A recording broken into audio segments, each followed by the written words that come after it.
Alright, so I'm doing some pin tucks on this 7-inch line at the corner of my project with the number 46C. And I have threaded 2 needles, well, a twin needle with the same color thread. And I'm stopping just at the end in here. I'm going to cover that with ribbon in a minute. But this foot, what is so cool about this foot? See this beautiful raised pin tuck right here? You can kind of tell that it's raised in the photos. See what cool texture that is? Now I did not cord these.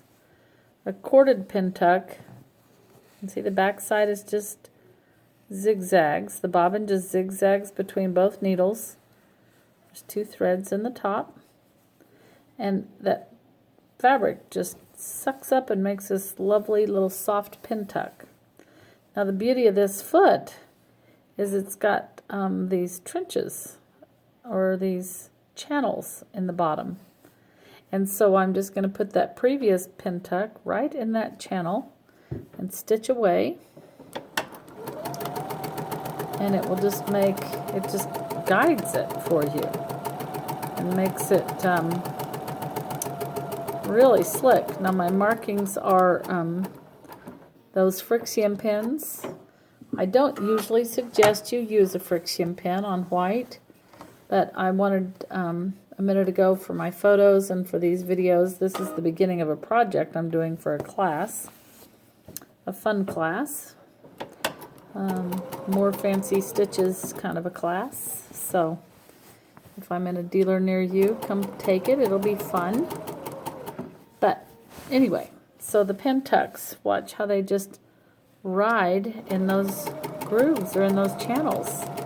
I have a 3mm wide twin needle in. And this is a very new foot for BERNINA. It's one of our newer feet, one of their newer feet.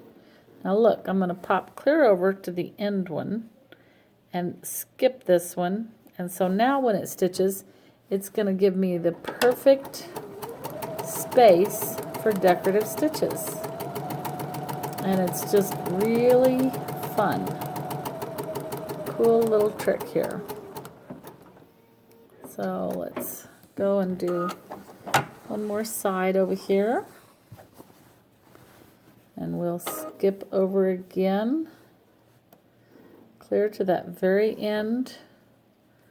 So that we're stitching in the middle. And it just holds it. Anyway, those marks that you see going by will go away. I'll iron them off.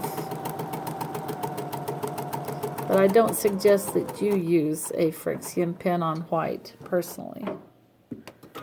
So let me change my needle, and I'll show you how we're going to use this foot now to put that exactly in those channels and run a beautiful decorative stitch down the middle. In fact, maybe we'll just do that with the twin needle too. So here we go. I've just selected stitch number 12, and since the machine knows that I have a 3mm wide needle, I told it that in the security settings. See, isn't that cool the way this runs just in all those grooves? It's going to stay perfectly within the width of that foot because I told it what size needle there was. If you're working on a machine without those security settings, then you would have had to adjusted the width of your decorative stitch and rolled the hand wheel down and really checked well so that you didn't have any issues with your needles hitting the foot. I'm going to release some of these stitches where I was turning earlier and not cutting the threads. So now they're kind of in my way, but no longer.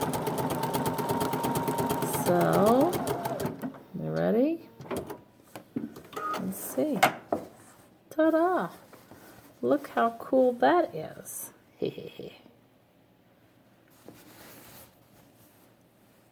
And it's just perfect, just as smooth as it can be. So I'm going to scoot over here and do it again. Same stitch. Sometimes I like the symmetry, especially when I'm working with white. Let's see, we're just going to get an identical stitch. And that foot is just spreading it out just as perfectly as it could, and having those channels guide the pin tucks so everything ends up just really, really nice and straight.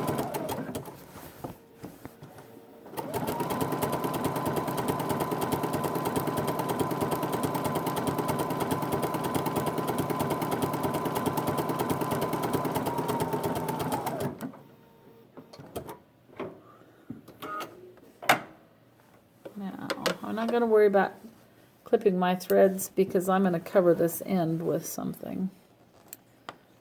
I mean, about knotting my threads. That's not my concern right now, because this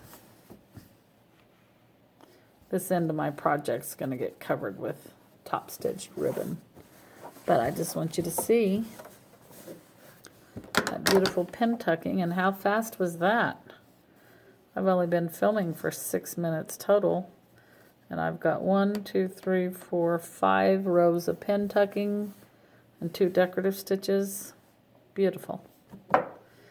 This is Shelly with Sew Shelly Quilts and the 46C from Bernina. Thanks.